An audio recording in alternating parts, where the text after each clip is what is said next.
The sons of black women will die because of gun violence more than any other cause of death. When black women make 61 cents on the dollar as compared to all women who tragically make 80 cents on the dollar, the question has to be, where you been and what are you gonna do? And do you understand who the people are? We all owe a debt that we cannot repay. We all drink deeply from wells of freedom and liberty that we did not dig. This is the moment in America where we need a leader that can inspire us to get up and fight again. Both Senators Kamala Harris and Cory Booker arguably had one of their best nights at Wednesday's Democratic debate. The New York Times analysts gave both 2020 candidates solid marks. On a scale of 1 to 10, they each got more than 6 points. CNN's Chris Cillizza listed Kamala Harris as one of the debate's winners, but only mentioned Cory Booker when referencing Joe Biden's debate performance. And in other post-debate analysis, Harris and Booker barely registered at all. In fact, the Washington Post only praised 2 candidates by name as debate winners in their analysis, Mayor Pete Buttigieg and Senator Amy Klobuchar, relegating Senator Harris to a brief mention under the subsection clapbacks for her takedown of Tulsi Gabbard, despite other noteworthy moments that she had on foreign policy and paid family leave, not to mention her powerful call-out of the Democratic Party for too often taking black women voters for granted. Senator Cory Booker also didn't merit his own header in the Post analysis. He was tossed into a subsection called marijuana for going after Joe Biden's stance on marijuana legalization. And in the entire article, Senator Elizabeth Warren was only mentioned once, despite her being a top polling contender. So as the candidates try to get their message out, this kind of post-debate analysis is also sending a message about who matters in this race as far as the mainstream media is concerned. And joining me now is Jossie Ross, co-host of the Break Dances with Wolves podcast, Tiffany Cross of the Beat DC, Jonathan Capehart of the Washington Post, Latasha Brown of Black Voters Matter, and Glenda Carr of the political advocacy group Higher Heights, whose PAC endorsed Senator Harris earlier this month. Thank you all for being here. I'm really glad that I have this panel, because here's the funny thing about the way that this all works. Y'all on this panel, demographically, are much more representative of the Democratic base as it really is, right? They're much more representative than you would know by listening to the analysis, which really tends to center white working class voters almost exclusively in the analysis of who did well because of who would do well with them. Jossie, I want you to start on that, because it feels like that is where the center comes from, that the analysis is about who can win over white working class voters who are mainly Republicans. Yeah.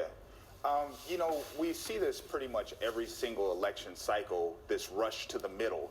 As soon as we take these somewhat progressive stances early on, maybe in the summertime, and then there's this rush to try to appeal to a demographic that largely isn't going to vote Democrat. And we see, I see that there's a specter, and this is uncomfortable, but that they're hearing the footsteps amidst all the din and the noise of the impeachment proceedings. They're hearing the footsteps of Donald Trump. They're seeing the AP poll that says 67% of Democrats are feeling uneasy and anxious about this election cycle.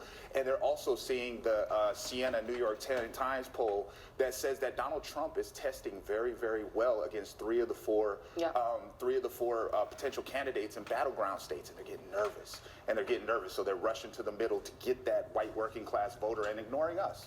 And I think there's also a sense that, and Tiffany, you talk about this a lot, so I will throw this to you, that there's a sense that a lot of people who are doing analysis, people are just human, right? And so what is more relatable to them are their own relatives who voted for Donald Trump, right? Or are their own family, people they know, or the people that they are sent out to talk to in Ohio or in Indiana. Like, that's where they feel like the center of gravity is, and so they just reflect that center. Is that unfair? What do you think? That is not unfair, and I'm just absolutely exhausted with it, to be honest with you, because this is analysis coming from the chatter class, okay? The chatter class, or the children of the chatter class, people who have this very myopic outlook. So when you read these things, you do have to consider, well, who's the narrator? Who are the people telling this story? And they don't reflect this panel. And newsflash, voters are looking a lot more like this panel than they are for the people that these people are, or the candidates are going after. I have to say, Amy Klobuchar won the debate really? She is constantly talking about how she can win red states. Newsflash, you're running as a Democrat. Talk to me about you can win some blue states. Talk to me about how you can appeal to voters like me, and it doesn't happen. Mayor Pete is not polling well with black voters. They have just exalted his candidacy, like he's amazing, despite the fact that he's not winning with this key constituency group, while dismissing Kamala Harris's campaign, which is ridiculous. I've interviewed her the day after the debate and said, why do you think that is? We know why that is. So I think, we have to stay strong with platforms like this one and let the chatter class know we got next. You all have missed the mark too many times, and it should also be a sign to media that they need to be more inclusive in their coverage, because as long as it's very privileged, white, myopic views talking to other white voters, then they're going to keep missing the mark. So by evolution or by force, we have to make that happen. Absolutely. Let me play, and this is one for my producers. This is Kamala Harris, which I thought was, one of her strongest moments in the debate. Let's take a listen. For too long, I think candidates have taken for granted constituencies that have been the backbone of the Democratic Party and have overlooked those constituencies. And they show up when it's, close to election time and show up in a black church and want to get the vote, but just haven't been there before. At some point, folks get tired of just saying, thank me for showing up, and say, well, show up for me. And Jonathan, you wrote a really great piece this week about Kamala Harris seeming to sort of become the Kamala Harris those of us who've met her. This is how she really kind of is, right? And sort of seeming to break out of the box that her campaign maybe has had her in. What do you make of the way that she's been covered? That was a particular answer. The one time that the question of Mayor Buttigieg's, failure to really catch on with African Americans came up very lightly in the debate, she answered it that way about the party more broadly. What do you make of the way she's been covered? Well, I mean, it's unfortunate. I think part of the problem has been the polls. The media chases whoever is leading in the polls. Let's not forget, there was a time when Senator Harris was leading in the polls. She was the new, bright, shiny object. Her launch in Oakland with 10,000 or so, more than 10,000 people, I think it was 20,000 people there in Oakland, was covered. It was ballyhooed. It was the best launch still, to my mind, of any of the presidential candidates. But then she started sliding in the polls. And when you slide in the polls, people discount your candidacy, and that's everyday people, and it's folks in the press. And I think folks in my profession have been guilty of ignoring this person who, she's sliding in the polls, but the fundamentals are still there. She's still a terrific candidate. She still is someone who you can't discount. And I applaud her for taking the question that was meant to get her to jump all over Mayor Pete and use it to turn the mirror on the party about where you've been and what you're going to do for African American voters, and stop coming to us every 4 years when you need us to show up for you, but you don't show up for us. But that reflection in the mirror was not just the Democratic Party, it was also to the media. The media plays into that narrative, going to the black churches just before primary day, or going to the black churches the weekend before the general election to do the big souls to the polls and hand-wringing about will they come out and will the person lose the election because the black vote doesn't come out. The press also has a responsibility, as the Democratic Party does, to look at the African American community, not just around election time, but every time, every day. Because as Tiffany has been saying on this show and every platform she's on, we are becoming the majority in this country. The country is looking more and more like us. So when will our stories, our views, the complexity and nuances of our views be reflected in the media that's being reflected back to us? Yeah, and Glenda, I know that Higher Heights has endorsed Kamala Harris, but you can speak about this in broader terms too, because I know that Higher Heights, that you were among those who was quite critical of the Democratic Party for this, and the Democrats should, take the L on this, that they have tended to chase after the voters Lyndon Johnson had rather than the voters that Barack Obama has, right? And it seems to be a kind of a fixation, down to do they do voter registration on a massive scale? It looks like Mayor Bloomberg is going to do it instead of the party. It is a thing. What do you think? Yeah, I think, the Democratic primary process doesn't center the very voters that will decide the election, right? So we are, focused on states that don't look like the electorate, as diverse as the electorate is, and that the early states are setting the pace, and also setting the pace as it relates to the polls, and allowing polls and the debate schedule, and now these monthly debates to shape who is electable. And I think this election cycle, more than ever, Black women are going to demand our return on our voting investment, and that is going to be in the form of policies that we care about, and frankly, that we are supporting and investing in candidates that look like us, that should be perceived as electable, because they are, in the way that we will not only come to the polls and vote for the next president, but also vote Black women up and down the ballot across this country. Right, and Latasha, you work in the grassroots on this, right? And Black women are counted on to be the primary voter. They're, Glinda puts out the numbers every couple of years that African American women are the most reliable Democratic voters. So Black women are counted on to do that. But they're Black women are dismissed as unelectable because there is a narrative that America won't elect anything but a white male candidate. And a lot of Black people believe that now. After Donald Trump got elected, there's not a lot of trust in the Black electorate. You can speak about this more than I do, that America would even think about electing a Cory Booker or a Julian Castro or a Kamala Harris. So is it also coming from within the community saying, well, we don't trust these voters anymore? Well, I think it's two things. So one, I want to go back to something that Jonathan said.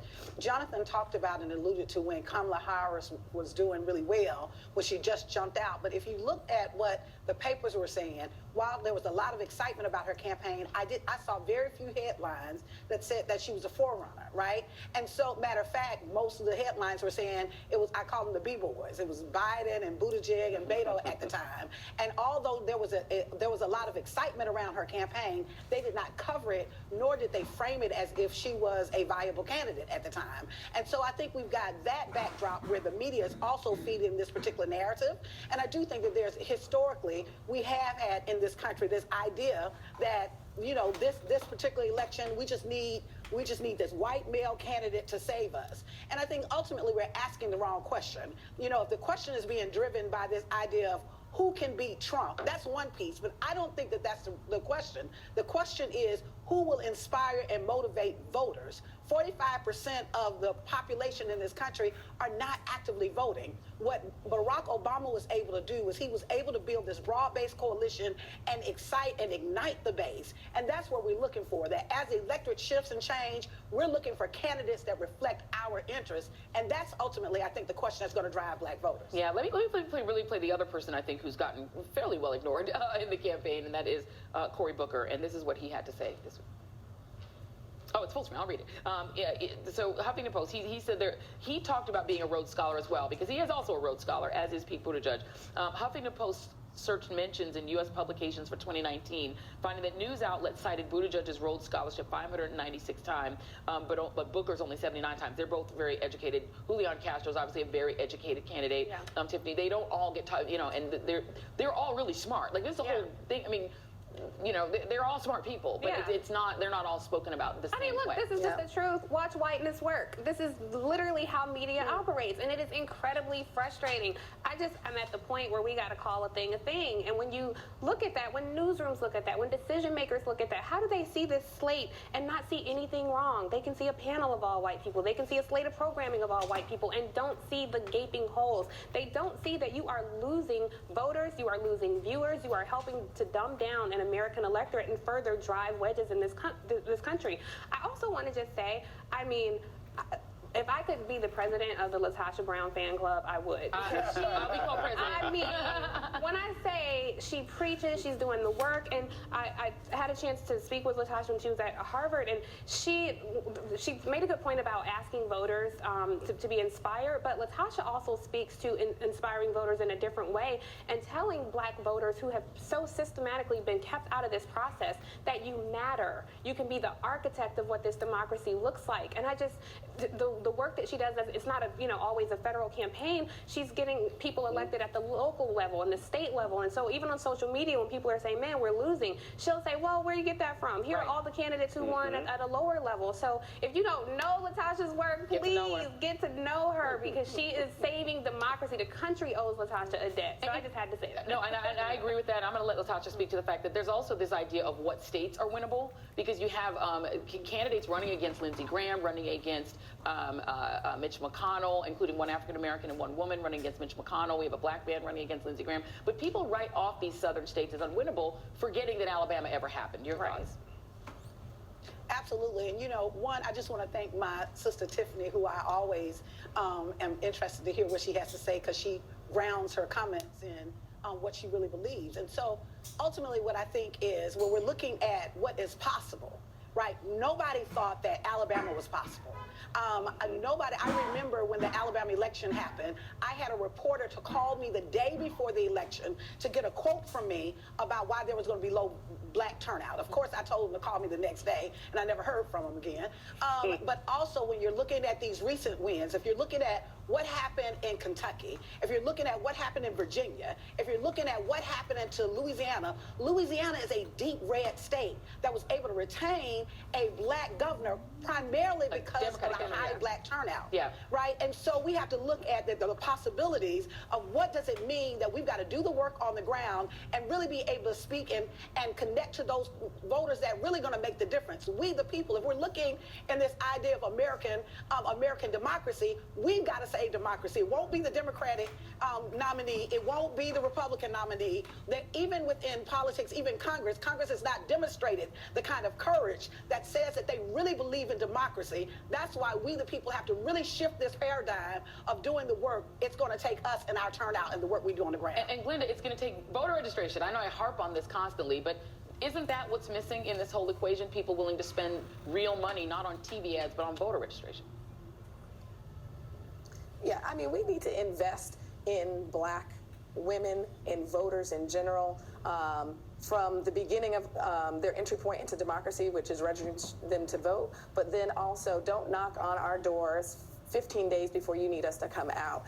This election cycle, more than ever, particularly for black women, we want candidates to talk to us, to come into our homes, knock on our doors, and have a cup of tea, and share exactly what they're doing, what their plans are. We're pragmatic voters. We are informed. We need to be informed. So currently, some of us are with candidates, some of us are dating candidates, and some of us are still shopping. Yeah. And the polls aren't showing exactly where black women are going to fall, because in addition to a black woman going to the polls to vote, she also organizes her network. She doesn't go to the polls alone. She brings her house, her block, her church, and her sororities. So when looking at the polls and determining where they are, you don't know where it is. An investment in a black woman voter is about organizing her entire community to the polls. And then we will see, I think, as Latasha talked about, is a continued engagement of black women, making sure that our voices are heard at these polls, and frankly holding the very still large debate stage of candidates vying for our votes, holding them to the truths that they're speaking to. Joss, you wanted to get in here? Yeah, absolutely. Voter registration, voter turnout, all of those things are crucial. But to kind of center the conversation back to the initial question, we also need a candidate we can get behind that creates excitement. Right now, the move to the middle is not exciting. But do you think, there is also this sort of sense among the media that we need a candidate that will unite Democrats with Trump voters. Is that a message that is even sellable in a Democratic primary? Will that excite the voters? It shouldn't be. It shouldn't be. At some point, if people are going to vote Democrat or vote progressive, it has to stand for something and not just the party. It has to stand for a set of values that says we are going to take care of the most vulnerable. And so the more we marry that Democrat with the Trump Republicans that are disaffected, that means that we're the ones compromising and not them. Right, exactly. And Jonathan, there's also this bigger issue that Julian Castro, who I am still annoyed that he was not in the debate stage. I'm sorry, I can't hide my annoyance at it, because I think he brings so much to the table. I think he made a really good point. Why is Iowa, and why are Iowa and New Hampshire going first? These are two of the most, nothing wrong with them, wonderful states. My sister was born in Iowa, okay? So don't come for me, Iowa, my sister from there. there. But the reality, so there was one black person there at one point. My dad went to college there. Okay, it's a wonderful state, but it is not representative. If New York was the first primary state, it's a big state that would prove that you can actually compete and money-wise. If South Carolina was the first state, it's so much more diverse. Florida, there's so many states that would be much more representative. The idea that we lock it into these two very unrepresentative states, it does feel unfair. Unfair, but also old in the sense that, well, way back when, Iowa and New Hampshire did kind of represent the country. But the country has changed since Iowa and New Hampshire were locked into the first and second slots. I think a conversation needs to be had nationally in both parties about should the primary calendar be changed. Let's not forget, the reason why Nevada is third and South Carolina is fourth is because within the Democratic Party, African Americans and Latinos and other people of color said, hey, Iowa and New Hampshire, they're overwhelmingly white. They don't represent us. Can we get some states in the early mix so that our voices are heard? And so Latino voices get heard in Nevada. African American voices really get heard in South Carolina because 60% of the Democratic electorate in South Carolina is black. So we have to have a bigger conversation about moving states that are more representative of the entire country, having them go first. I do think the fact that, say, California is coming up super early compared to where it's been before. It used to be June. Now it's going to be February. Like I lost right track. after, Super Tuesday is real close to South Carolina. Super Tuesday is 3 days after South Carolina, and California is in that mix. So yeah, a bigger discussion needs to be had, and states that look more like the country need to go earlier rather than later. Yeah, absolutely. I love this. This is the best group. I'm gonna have it all come back again. John C. Ross, Tiffany Cross, Jonathan K. Bart, Latasha Brown, Linda Carr. We will form this Voltron.